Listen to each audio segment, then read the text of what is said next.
em Arte Pajuçara.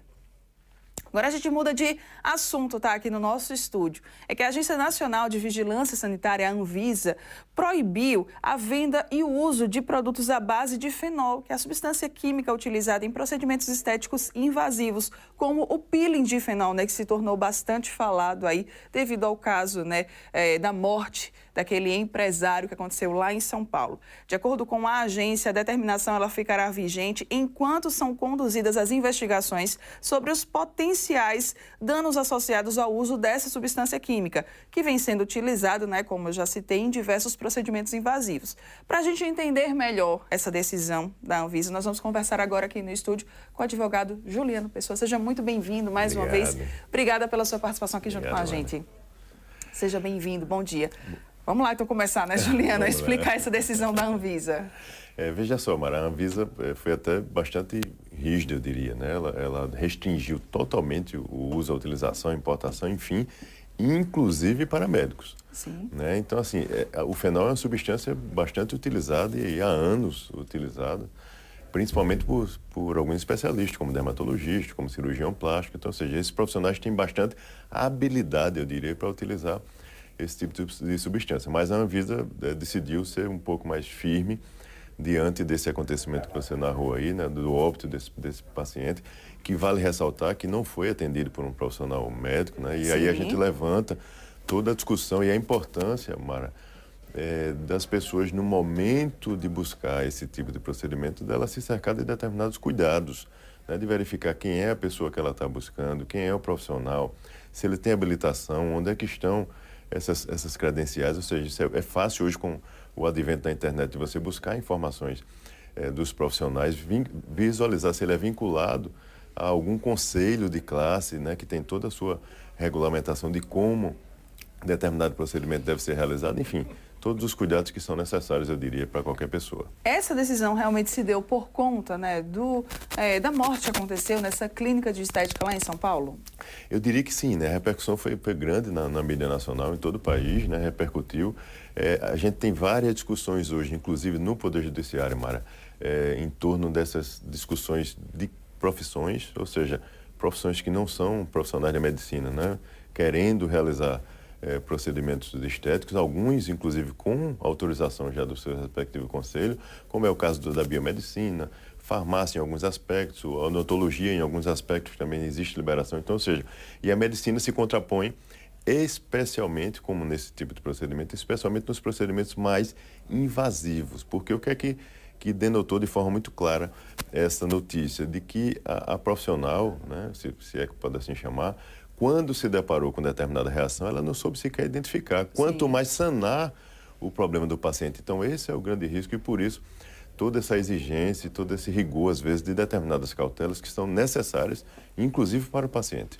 Foi interessante também um ponto, né, que me chamou bastante atenção na sua fala, foi que essa decisão ela foi tão rígida que até os médicos que têm capacidade, que têm formação, né, para lidar com esse tipo de produto, até eles também estão sendo proibidos neste momento, né, de fazer uso e também de vender essa substância. Exato. Inclusive, Mara, é importante que a gente destaque aqui que o Conselho Federal de Medicina, diante desse posicionamento da agência, já encaminhou um ofício para o presidente da Anvisa, pedindo uma reconsideração, vamos chamar assim, dessa decisão e fazendo uma ressalva de que os profissionais médicos possam permanecer fazendo uso, né, e manejando esse tipo de substâncias, porque isso é feito há anos pela categoria e os relatos recentes de algum efeito colateral mais grave ou até o óbito, como foi o caso desse paciente em questão, não foram procedimentos conduzidos e manejados por profissional médico. Então, por isso, o presidente da categoria, né, que representa a medicina no país todo, reivindica isso junto à Anvisa, mas não houve ainda qualquer retorno, ou seja, qualquer manifestação da Anvisa depois dessa solicitação do CFM. Juliano, você como advogado especialista em direito médico, né? Como é que o consumidor ele pode se prevenir, né? Ali, caso ele vá fazer algum procedimento estético? Olha, eu diria que ele precisa pesquisar, Mara. Essa questão de ir pelo preço, ou porque viu um anúncio na rede social, ou algum link patrocinado que chegou até ele, acho que esse não é o caminho, né? A gente precisa ter ideia dos riscos que qualquer procedimento de saúde nos submete. Então, ou seja, principalmente se for um procedimento mais invasivo como é esse tipo. Então é importante que as pessoas se cerquem de alguns cuidados. Verifiquem quem é a pessoa, pesquise sobre aquele profissional, veja se ele está vinculado, como eu falei, a algum conselho, se ele tem, de fato, o respaldo para empreender determinados procedimentos e realizar determinados procedimentos com algumas substâncias. Além disso, Mara, é importante que as pessoas visualizem o contexto local onde esse procedimento é realizado. E a exigência é clara dos órgãos sanitários. É preciso ter um ambiente clinicamente seguro para realizar esse tipo de procedimento. Então, é preciso que o paciente se analise onde é o ambiente que está sendo conduzido esse tipo de procedimento, quais são os cuidados que são feitos, se há termo de consentimento, a documentação envolvendo esse tipo de procedimento é exigência básica. O paciente precisa assinar um termo de consentimento para se submeter a determinados procedimentos. Então, ou seja, tudo isso precisa ser levado em consideração. Onde é que a gente tem esse ambiente mais seguro? E é claro que a gente percebe isso de forma fácil na sociedade. É realmente buscando um profissional médico.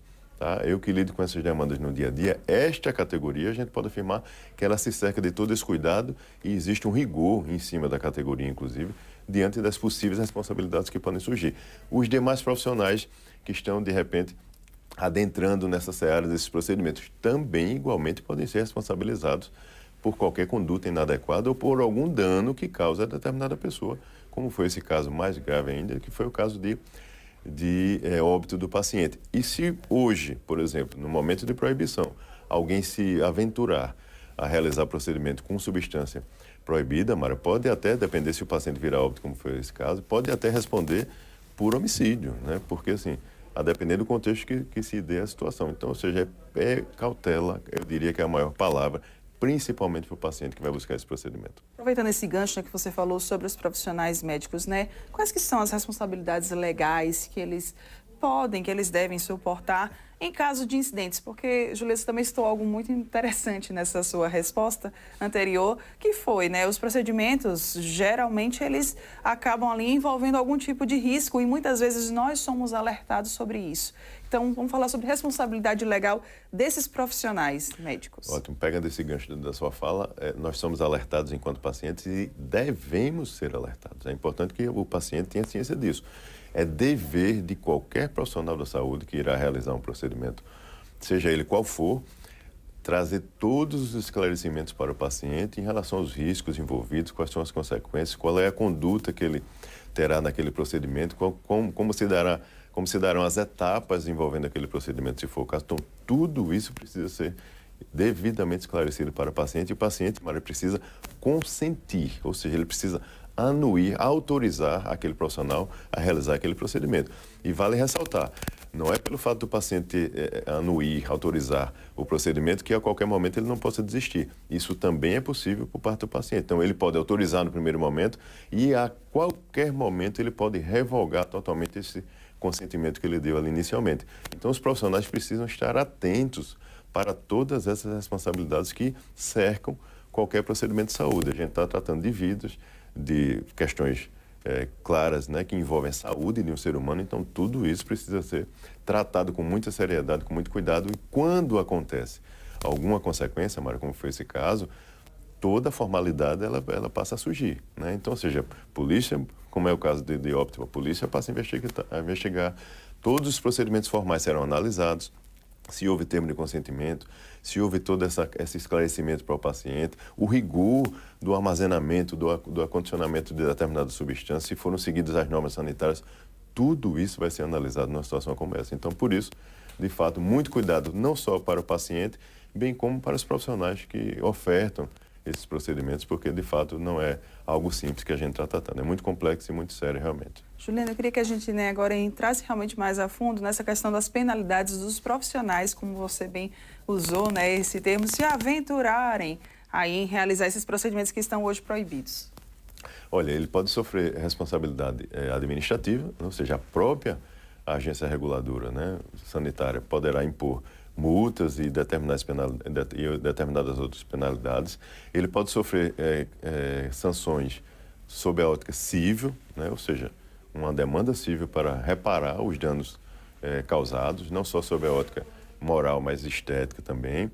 E a depender do contexto, Mara, também uma demanda criminal. Não existem repercussões criminais também que podem surgir, a depender do caso concreto, lesão corporal e até, a depender do contexto, como eu falei, até a tentativa de caracterização de um homicídio culposo, contexto que nós narramos aqui, desde o administrativo até o contexto judicial. E para os profissionais ainda tem também a responsabilização dentro do próprio conselho, ou seja, instaurando o procedimento de sindicância para analisar, averiguar a conduta desse profissional e, a depender, a instauração de um processo ético para poder ele responder formalmente. Então, ou seja, tudo isso pode surgir de uma vez só nesse tipo de caso. E, Juliana, caso eu passe, né, por algum procedimento que foi mal sucedido, eu também tenho direitos? Eu também posso recorrer, seja juridicamente ou administrativamente, dos meus direitos? Pode sim, Mari. Veja, o que é que o paciente precisa primeiro fazer? Buscar ajuda profissional. Essas demandas que envolvem erro, né, de algum procedimento relacionado à área da saúde são demandas bastante complexas, bastante técnicas e que precedem naturalmente de uma análise muito cuidadosa, muito criteriosa. O que é que se precisa ter? Documentação. Então, ou seja, é preciso ocorrer algum procedimento insatisfatório, que o paciente visualiza algum dano, primeiro ele solicitar todo o prontuário envolvendo aquele procedimento ali na instituição, tá? Então, de posse disso, ele busca a ajuda de um profissional que está habituado a lidar com esse tipo de contexto para analisar passo a passo ali daquele procedimento que foi realizado, porque os procedimentos de saúde, eles seguem protocolos. Então, vai se averiguar a linha do tempo para verificar se todos aqueles protocolos que a literatura manda e as normatizações foram seguidos, né, passo a passo. Com base nisso, você naturalmente pode buscar reparação, inclusive no Poder Judiciário. Naturalmente, essa é uma demanda um pouco mais morosa, por ser muito técnica. Então, precede também no Poder Judiciário de uma perícia técnica, geralmente para poder as partes se manifestarem, elaborarem quesitos e o profissional que está envolvido também poder ter o seu amplo espaço de defesa, de manifestação e de apresentação de que não houve qualquer tipo de conduta inadequada naquele caso. É uma demanda que, naturalmente, ela incide aí o Código de Defesa do Consumidor, né? Porque o paciente lá na ponta ele é um consumidor e muitas vezes existem pedidos, por exemplo, de inversão do ônus. Então, ou seja, na prática, o que acontece muitas vezes? Não é o paciente que vai ter que provar que aquilo ali foi feito, é o profissional que vai ter que demonstrar que ele não fez. Então, o ônus se inverte em alguns casos. Então, por isso, o cuidado deve ser anterior, né? Não se deve dar espaço.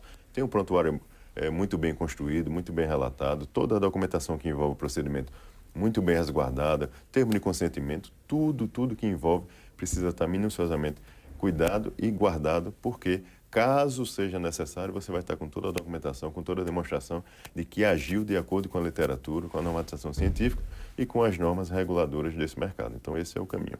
Muito bem, Juliano, muito obrigada pela sua participação aqui junto com a gente no Gazeta News, edição da manhã, trazendo, né, esses esclarecimentos sobre essa decisão da Anvisa e, é claro, informando a você também que está nos assistindo. Você pode, inclusive, repassar essa informação, depois encaminhar esse vídeo, né, sobre essa decisão que certamente vai ajudar muitas pessoas. Então, hoje, agora, neste momento, estão proibidos tanto o uso, né, como a venda de procedimentos à base, né, do produto do fenol, esse ácido. Importante que você saiba disso para que você, né, infelizmente, não venha sofrer algum incidente nesse caso. Juliana, muito obrigada mais uma vez, tá? Obrigado. Bom dia, sempre bom demais tê-lo aqui junto com a Obrigado. gente, passando essas informações aos nossos telespectadores. Obrigado, sempre à disposição. Bom Obrigada. dia. Agora nós vamos para um rápido intervalo comercial e daqui a pouco o Gazeta News, edição da manhã, está de volta trazendo mais notícias para você.